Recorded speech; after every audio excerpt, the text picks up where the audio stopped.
Hello everyone, यहाँहरू सबैजनालाई मेरो एसएनजी इन्टरटेनमेन्ट ब्लगमा यहाँहरू सबैजनालाई स्वागत छ। र हजुरहरूलाई म यहाँनिर म चाहिँ यो दार्जिलिङको भित्री सहरमा छु र हजुरहरूलाई म यो भित्री एउटा सहरको पनि एउटा बस्तीमा छु।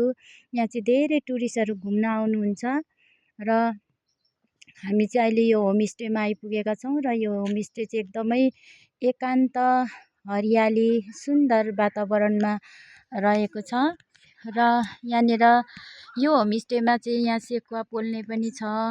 त्यसपछि यहाँनिर हरियाली अहिले चाहिँ यहाँ सुन्तलाहरू पनि एकदमै हुँदो रहेछ र सुन्तलाको बगैँचाहरू मैले तपाईँलाई अगाडिको भिडियोमा देखाइसकेकी छु भने यो नेक्स्ट भिडियो चाहिँ अहिले हामी त्यही सुन्तला बगैँचाको अलिकति तल होमस्टेमा आइपुगेका छौँ र यो होमस्टे चाहिँ वरिपरि कम्पाउन्ड छ, एकदम खाली छ। यहाँनिर घुम्ने बस्ने शान्त वातावरण छ र हरियाली छ, एकदमै राम्रो छ।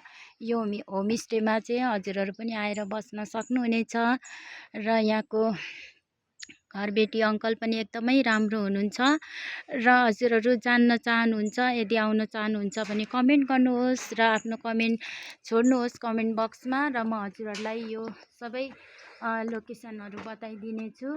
भन्दै हेर्नुहोस् हामी बसेको होमस्टेहरू अनि यहाँ बस्ने ठाउँहरू चाहिँ एकदमै शान्त वातावरण छ र हजुरहरू यहाँनिर आउन सक्नुहुनेछ।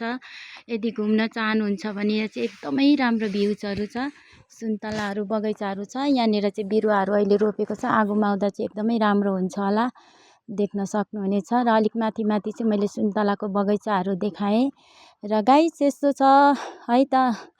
हजुरहरूलाई यदि जाने इच्छा छ भने कमेन्ट बक्समा कमेन्ट छोड्नु होला र म हजुरहरूलाई यहाँको लोकेसनहरू बताइदिनेछु है त। म चाहिँ घुमेँ, इन्जोय गरेँ र हजुरहरू पनि घुम्नु होला र इन्जोय गर्नु होला भन्दै अहिलेलाई बिदा हुन चाहन्छु। हस् त, बाई बाई।